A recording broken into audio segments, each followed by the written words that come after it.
know I'm very like, men are terrible, fuck men. I don't really think that way. I don't think all men are like that, so I really wanted to preface this. I am talking about and awful people.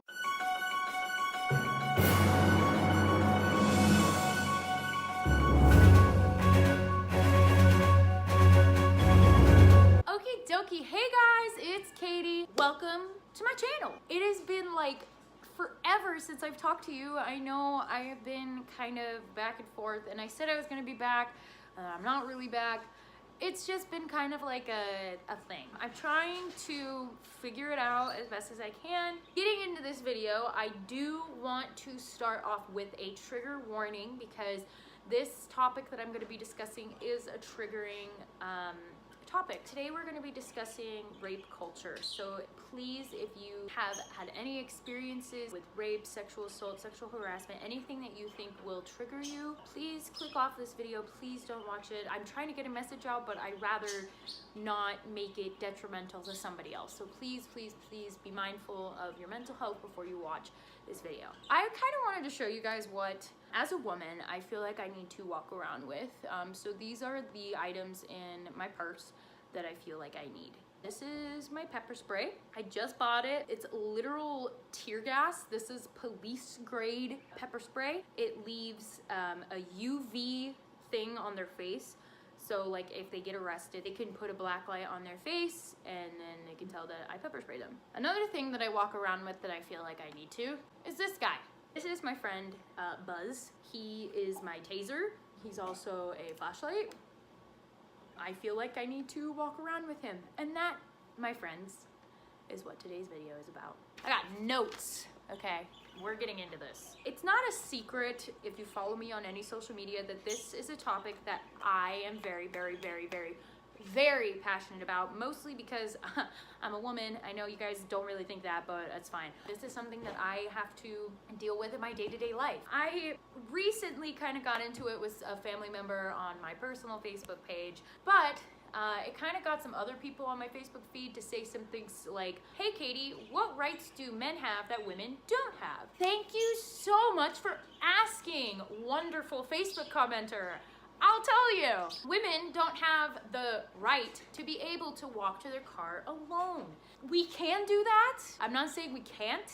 I'm saying we shouldn't. Because in a lot of states, sex trafficking, especially in the state that I live, is very prominent. And you could just get picked up right off the fucking street and then your life has changed forever. Or you can get sexually assaulted on your way to your car, or on your way to work, or on your way home, anywhere really, at a party.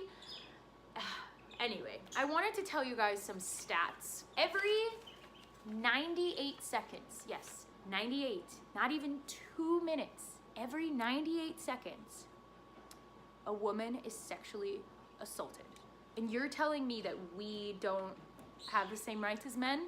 I understand that, and this is actually in some of my stats, 1 in 71 men are also raped. I'm not just saying that it's just men doing all these hateful crimes. Men are definitely more likely to commit these crimes. Women can also commit these crimes. Women are more often the victim than the perpetrator of the crime. 1 out of every 6 American women has been sexually assaulted in a completed or attempted rape. 1 out of every fucking 6. That's like your classmate, your friend, somebody you work with, somebody standing next to you in line, and you're telling me that this doesn't happen enough, like, for it to be a thing? Really? Okay, why don't we go on? Ages 12 to 34 are the highest at-risk ages. Men, as well, who are students in between the ages of 18 and 24 are actually more than likely to be raped than somebody who isn't a student. Even then, you're a student. Like, men or women, you're a student. You should feel safe at the place that you are going to school at. I'll keep going. 13% of victims attempt suicide. When being raped, people experience many different kinds of symptoms, physical symptoms, but I'm not just talking about physical symptoms, I'm talking about mental symptoms that you can have from the day it happens for the rest of your life. The short-term and long-term effects can be PTSD, depression, depression, suicidal thoughts or attempts, disassociation, trust issues, of course, self-blame, helplessness, and that's just to name a few. There have been 17,700,000, approximately, women who have been victims of rape since 1998. That's 20 years, so that's a big gap, but 17 million in 20 years? That's quite a lot. 99% of perpetrators walk free. And that, ladies and gentlemen, is what lit a fire under me today. Now I'm gonna kind of get into why this topic has affected me so much. It kind of all started back in the Brock Turner days of 2016. If you're not familiar with the case, I will kind of break it down for you. Brock Turner, I believe at the time was 19. He was going to college. He was on a swim scholarship. He was a very talented man. And one night he decided to rape a woman at a party behind a dumpster. And two bikers, God bless their souls, tackled him off of her and called the police. In your mind, you're like, great, she had two witnesses. Of course this guy has a lifetime in jail, right? No, of course he doesn't. What the fuck? She literally had two witnesses, that saw him do this. Two people saw him. It still wasn't enough. Oh, poor Brock, he's rich and he's white and he's talented. We can't put him in jail. Oh, what detriment it will do to his poor young mind. He'll never be the same. He'll never make his daddy money, is what they're really thinking. But no, they're thinking about him and not about the poor girl whose life is now ruined. And people are like, oh, it's not ruined, she'll forget about it. No, like, you guys don't understand the lasting effects that this has on a person mentally. And that is almost worse than having an effect on somebody physically, because at least bones heal quicker with medicine and you can numb the pain. But with mental health, it's so hard to find healthy ways of coping with things and dealing with things. I have depression and anxiety, and I can't even imagine having anything like that added on top of it, because I don't even think I would be able to deal with it, honestly.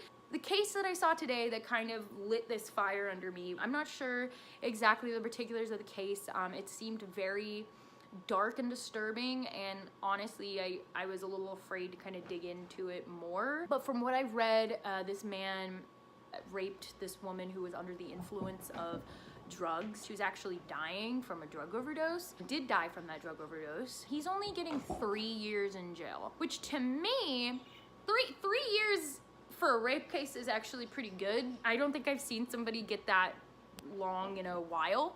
We'll see how long he actually fulfills his sentence, because back to Brock Turner, he had a sentence for 6 months and only served 3.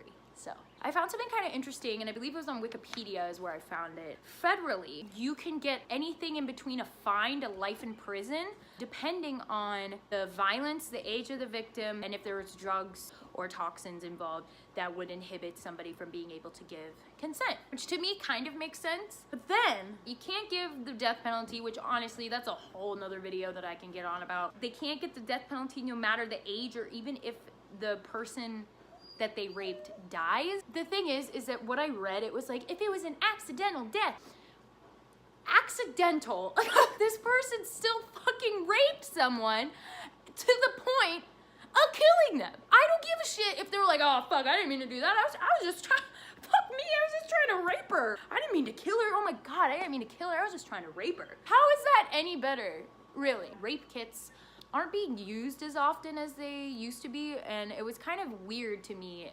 I have always figured like, oh my God, someone gets raped, they go to the hospital, take a rape kit, it gets sent out, bada boom, bada bing, we're all done, right? No, that's really not how it works, and I don't know why I thought that's how it worked.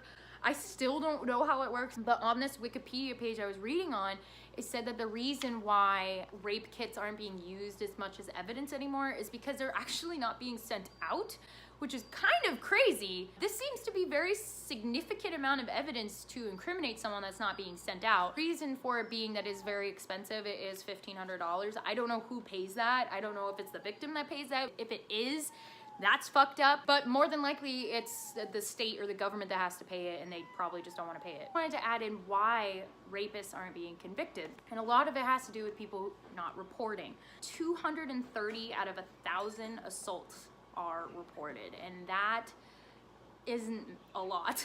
I remember back a couple months ago, I believe it was with the whole Brett Kavanaugh thing, which I will get into. Everybody was sharing the hashtag why I didn't report. I can share a couple of them here with you, but I think that that's pretty self-explanatory as to why people don't report. Another statistic that I thought was kind of crazy is that 7 in 10 victims are raped by a sexual partner or someone that they trust, which is terrifying. Reading that statistic made it even more disturbing to me. So the average sentence back in 1992 for rape was 9.8 years, serving about 5. That's a pretty big sentence than what we've been seeing recently. So what the fuck happened?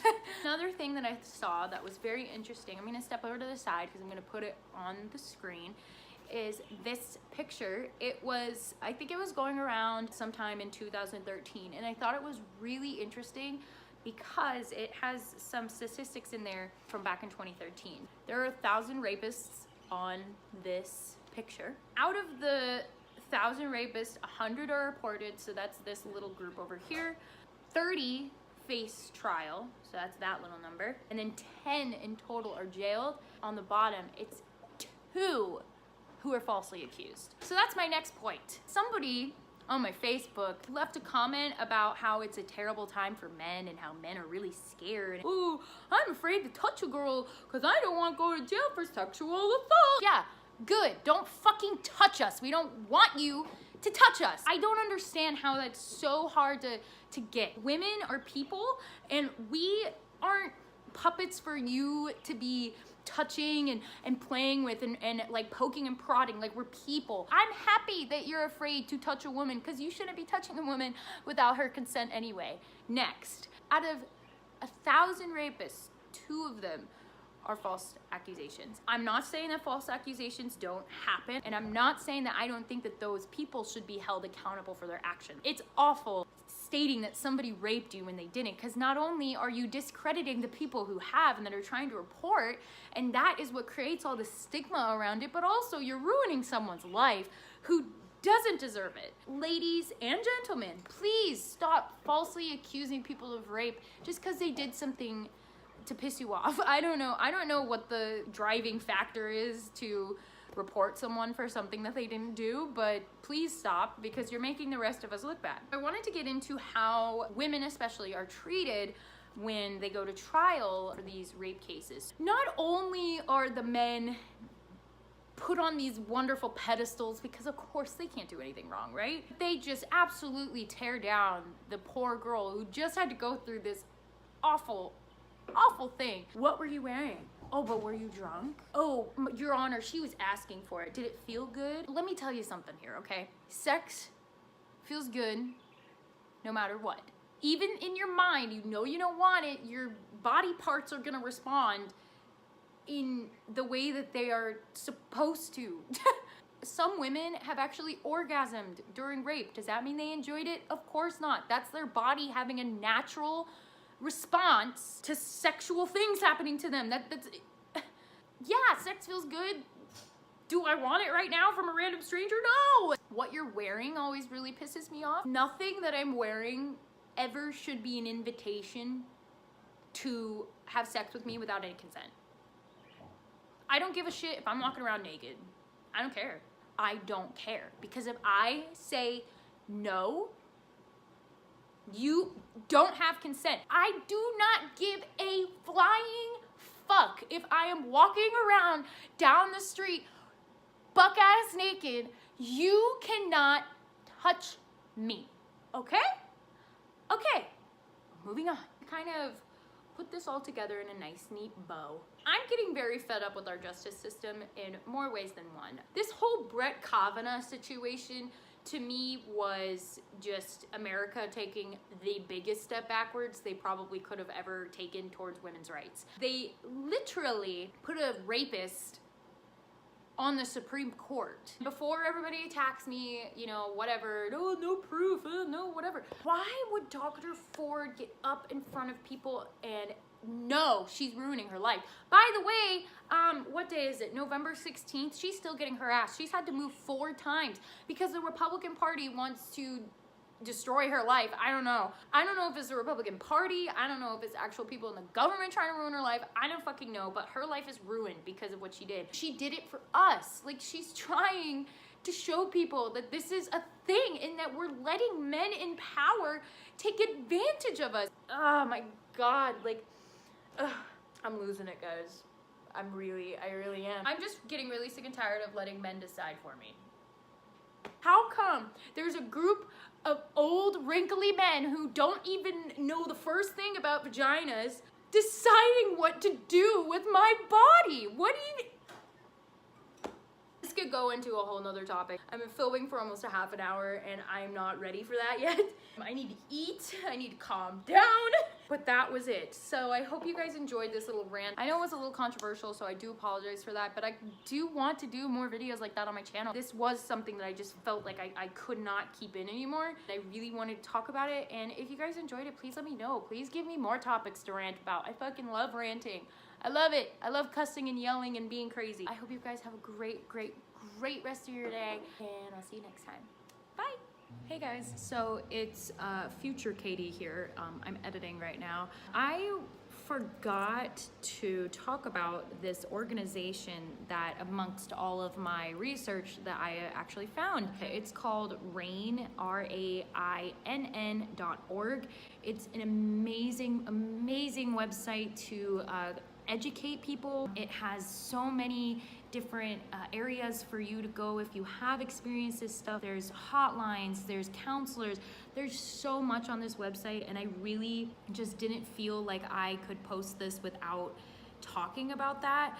Just wanted to put that in. I hope you guys enjoy the rest of the video.